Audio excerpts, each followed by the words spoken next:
This is Kevin Kelly. In 2008, he wrote an essay outlining his 1000 true fan theory. In principle, it's simple. If you have 1000 true fans who will buy everything that you create, and you can create $100 worth of products a year, you can earn enough creator income, $100,000 per year in this scenario, to sustain yourself. So I actually watched a Kevin Kelly interview just recently, and I was just doing a little bit of research on his 1000 fans theory and how it works, trying to understand how really as music producers and as artists ourselves we can use it to our advantage and maybe apply it to what we do as musicians, because I feel like it really holds up in anything creative. It could be in business, it could be in music, it could be in anything that you want to put out there, but you want to have people be a part of it and you want to involve people in it. I think this 1000 true fans theory, I think it really holds up, because if I'm being real with you, most of us overshoot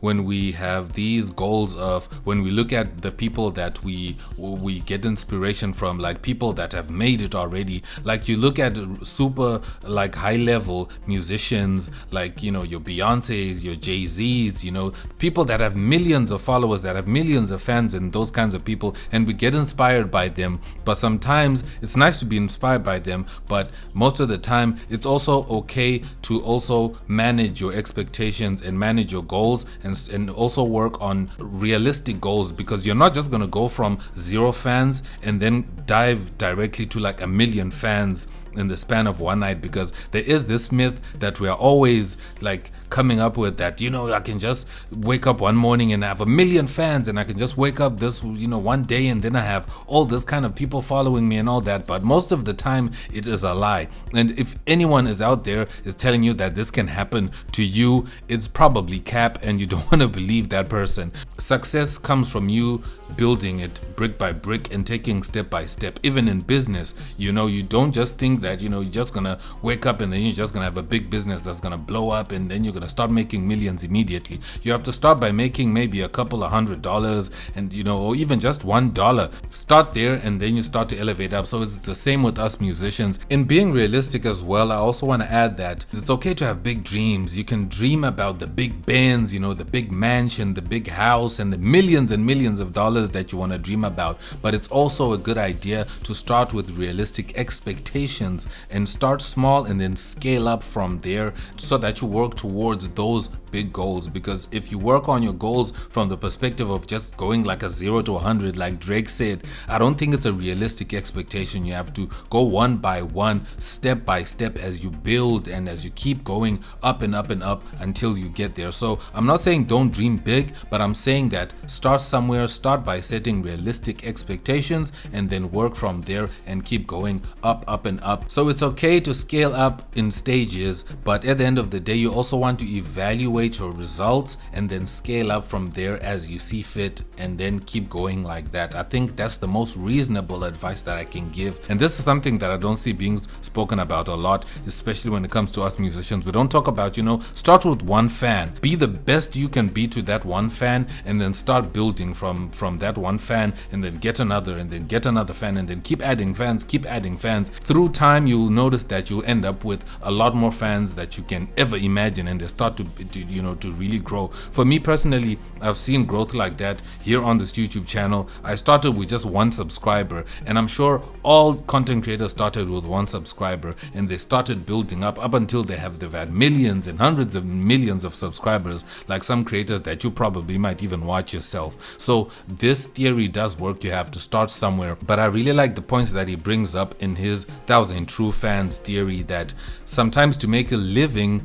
all you need is 1000 fans. He does the math, and it actually makes sense that sometimes that's what you want to, you know, aim for first before you start aiming for like the millions of fans. So here's a simple example that I can give. Let's say you're someone who's into fishing, and I know it's an out there kind of analogy that I'm about to bring up, but just follow me, okay? So imagine you're a fisherman and you want to catch fish, right? And you're inspired by these big boats that cast these big nets and they catch like a lot of fish all at once, but you're just one person. You cannot scale up to that kind of level on your own. Sometimes you're just that one fisherman who has one rod and you're by the water and you have to catch a fish one by one. That's kind of the formula that I think we have to look at it when it comes to fans. You have to catch one fish at a time and reel it in and put it where? In your container. And then at the end of the day, the longer you keep fishing, the more you keep being present and doing your job, you end up with a lot of fish. I hope that analogy makes sense, but that's how I'm kind of internalizing this whole conversation, that one by one you can get to those 1,000 true fans, and the fans that you really want to get to if you make sure that you focus on getting all these fans one by one. So make sure that with each fan, add value to that fan. Make sure that you really add value, be of service, try and fix problems, really be of service. That's something we forget as musicians. We forget that we're in service of our audience, and we forget that we're supposed to solve a problem. Some people want music that they can study to. Some people want music they can dance to, and music that can put them in the mood for the weekend so that they can go out and have a vibe. That is fixing a problem. You feed that demand with something that someone is looking for, just like what they do in business. That's something that we need to do as musicians. So it's knowing your purpose and knowing that, okay, this is what I want to do, because most of us are just all over the place. You don't even know what's your value proposition when you're making music. You're just making music for the sake of making music, just for you to feel good. But what is your value proposition? What are you offering to the fans? What does your music offer your fans? What does it do for them? I'm gonna link the interview that I was watching down below so you can check it out and fool yourself, and let me know what you think down below in the comments. But I feel like it is something that you also want to research on this 1,000 true fans theory and see how you kind of internalize it and how you interpret it to you and how it makes sense to you. But I feel like as musicians,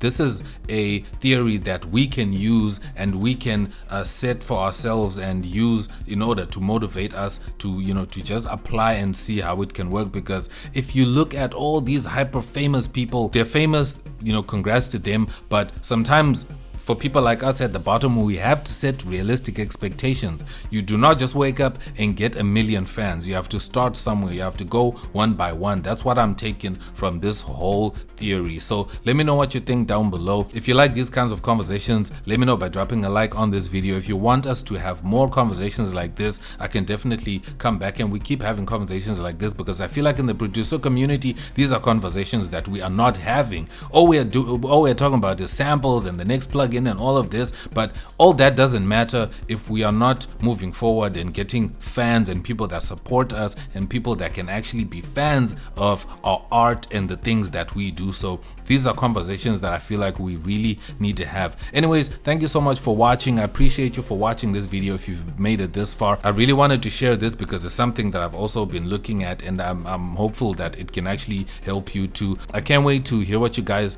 think in the comments and what you guys think about this whole theory. But anyways, thank you so much. I'll see you in my next video. Remember to like and subscribe. I'm X and I'm out. Peace.